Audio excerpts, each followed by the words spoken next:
কেমন আছেন মুনিয়া মাহমুদ ফ্যামিলি? নিশ্চয়ই অনেক ভালো। আমিও আলহামদুলিল্লাহ বেশ ভালো আছি। নতুন আরো একটা ব্লগ দেখার জন্য আপনাদের সবাইকে ওয়েলকাম জানাচ্ছি। তো সকাল থেকে শুরু করেছি। সকালে আজকে নাস্তায় ছিল আলু ভাজি আর পরোটা। নাস্তা খাওয়ার পর আমি চলে এসেছি ব্রেড ক্রামস তৈরি করার জন্য। ভাবলাম আজকে আপনাদের সাথে ব্রেড ক্রামসের সম্পূর্ণ রেসিপিটা শেয়ার করি। ব্রেড ক্রামস বানানোর জন্য এখানে আমি পাউরুটি ছোট টুকরা করে একটা ব্লেন্ডার জারের মধ্যে নিয়েছি। এখানে প্রায় 7-8 স্লাইসের মতো পাউরুটি ছিল। সেগুলোকে এরকম ছোট ছোট করে আমি হাত দিয়ে ছিঁড়ে তারপর ব্লেন্ডার জারে নিয়ে নিয়েছি। এখন এর মধ্যে দিয়ে দিচ্ছি কিছুটা হলুদ ফুড কালার। এখানে ফুড কালারটা সম্পূর্ণ অপশনাল। আপনারা চাইলে ফুড কালারটা বাদ দিতে পারবেন, আবার ইচ্ছে হলে দিতেও পারেন। তো আমি দিচ্ছি দেখার সৌন্দর্যের জন্য। এখন আমরা ব্লেন্ড করে নিব। ব্লেন্ড করে নিয়েছি, তবে খেয়াল রাখবেন একদম মিহি গুঁড়া করবেন না। আমি ভালোভাবে ব্লেন্ড করে নিয়েছি। আমি দেখিয়ে দিচ্ছি কেমন মিহি হয়েছে। দেখতেই পাচ্ছেন একদম গুঁড়া গুঁড়া কিন্তু করিনি, একটু মোটা মোটা যে গুঁড়া হয় সেভাবে কিন্তু ব্লেন্ড করতে হবে। তো এখন একটা ফ্রাই প্যানে ঢেলে নিয়েছি আমি, কারণ এগুলোকে আমরা এখন চুলাতে হালকাভাবে ভেজে নিব। এই যে ঠিক এরকম ভাবে কিন্তু ব্রেড ক্রামস গুলোকে ব্লেন্ড করে নিতে হবে, মানে গুঁড়া করে নিতে হবে আর কি। তো চলেন এবার চুলায় চলে যাই এগুলোকে ভাজার জন্য। আমি আজকে হলুদ ফুড কালারটা দিয়েছি।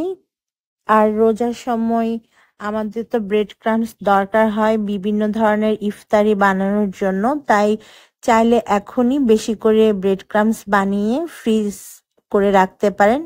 ডিপ ফ্রিজে সংরক্ষণ করে রাখা যায় অনেক দিন পর্যন্ত।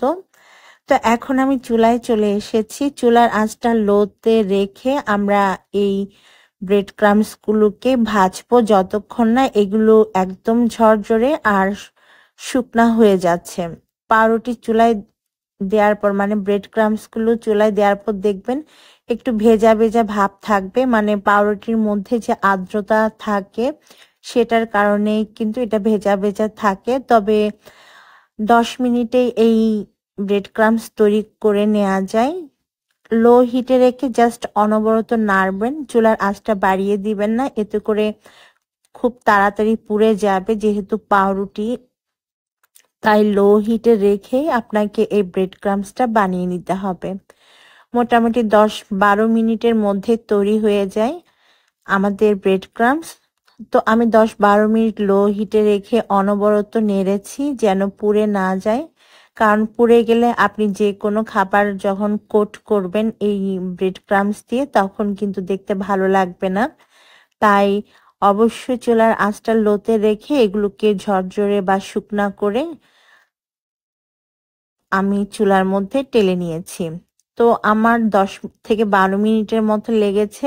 আর 10-12 মিনিটের মধ্যে আমাদের ব্রেড ক্রামস কিন্তু একদম তৈরি, বেশ ঝরঝরে আর শুকনা হয়ে গিয়েছে। এখন এই ব্রেড ক্রামস গুলোকে আমরা সম্পূর্ণভাবে ঠান্ডা করে নিব। চাইলে ফ্যানের বাতাসে ঠান্ডা করে নিতে পারেন, না হয়তো এমনি এভাবে রেখে দিতে পারেন। আমি যদিও ফ্যানের নিচে রেখে ঠান্ডা করে নিচ্ছি। ঠান্ডা হয়ে যাওয়ার পর আপনারা যে কোনো এয়ারটাইট বক্সের মধ্যে এগুলো ঢেলে নিবেন, তারপর ডিপ ফ্রিজে রেখে সংরক্ষণ করতে পারবেন। যখন কোনো রেসিপি তৈরি করবেন বা কোটিং করার দরকার পড়বে তখন আপনারা চাইলে এই ব্রেড ক্রামস দিয়ে কোট করে নিতে পারেন। তো দর্শক দেখলেন তো কত সহজে বাসায় মাত্র 10 থেকে 12 মিনিটে ব্রেড ক্রামস তৈরি করা যায়। আমি তো সবসময় ব্রেড ক্রামস বাসায় তৈরি করি, মাঝে মাঝে অরেঞ্জ ফুড কালার দিয়ে করি, আবার মাঝে মাঝে ইয়েলো, কিংবা অনেক সময় কোনো ফুড কালার ছাড়াই এভাবে তৈরি করে নিই। এখন আমি এটা ডিপ ফ্রিজে রেখে দিব। তো এদিক থেকে আপনাদের ভাইয়া অফিস থেকে আসার পর বাচ্চাদের জন্য টুকটাক খাবার নিয়ে এসেছে। এই মাফিনটা আমার ছেলেরা অনেক পছন্দ করে, কেন জানি না। আমি যখন বাসায় কেক বানাই আমার ছেলেরা সেই কেকটা খেতে চায় না। যদিও আমি যে কেকটা বানাই সেই কেকগুলো কিন্তু বেশ মজার হয়। তারপরও বাচ্চাদের না বাইরের জিনিসের প্রতি এক ধরনের ফ্যাসিনেশন থাকে, যার কারণে বাসায় তৈরি করলে সেটা তারা খেতে চায় না, বাইরে থেকে কিনে আনতে হয়। তো ওদের বাবা ওদের জন্য আইসক্রিম নিয়ে এসেছে, আর আপনাদের ভাইয়া যেহেতু মিষ্টি লাভার, এর জন্য ওর জন্য এখানে 2 ধরনের মিষ্টি এনেছে। আমি ওকে বলে দিয়েছিলাম অল্প অল্প করে মিষ্টি আনতে, কারণ মিষ্টি বেশি দিন ফ্রিজে থাকলে দেখা যায় এর টেস্ট নষ্ট হয়ে যায়, খেতে ভালো লাগে না। তো এখানে কালো জাম আর সাদা বালুশাই নিয়ে এসেছে, সাথে বাচ্চাদের স্কুলে টিফিন দেওয়ার জন্য ব্রেড তো আছেই। তো বাজারগুলো গুছিয়ে নেওয়ার পর বিকালের দিকে এখানে আমি হ্যালাপিনো গুলোকে কেটে নিব। কদিন আগে আমি বাজারে গিয়েছিলাম সবজি কিনতে, তখন এই হ্যালাপিনো গুলো দেখেছিলাম, ভাবলাম যে কিনে নিয়ে আসি, কারণ হ্যালাপিনো কিন্তু বিভিন্ন খাবারে ইউজ করা হয়। আর আমার যেহেতু রান্নার চ্যানেল আছে, মাঝে মাঝে আমার দরকার পড়ে। তো আমি 5টাই কিনেছি, প্রতিটার দাম হচ্ছে আপনার 10 টাকা করে রেখেছে। অনেকে এগুলোকে শিমলা মরিচও বলে, বাট এগুলো হচ্ছে হ্যালাপিনো। তো আমি ফ্রোজেন করার জন্যই এনেছি। নরমালি আমরা তো এগুলো খাই না, তবে হ্যালাপিনো বা এই শিমলা মরিচ দিয়ে কিন্তু পাকোড়া বানিয়ে খাওয়া যায়। আপনারা এর ভেতরে বিভিন্ন রকমের পুর দিয়ে তৈরি করতে পারেন পাকোড়া। তো আমি এভাবে গোল গোল করে চাকার মতো করে কেটে নিয়েছি, এখন যে কোনো একটা বক্সে করে ভরে রেখে দিব। আর যখন যে রেসিপিতে লাগে তখন সেই রেসিপিতে ইউজ করব। খুব বেশি কিন্তু আমি কিনিনি, মাত্র 5টাই কিনেছি। আর কদিন পর কিন্তু বাজারে হ্যালাপিনো পাওয়া যাবে না।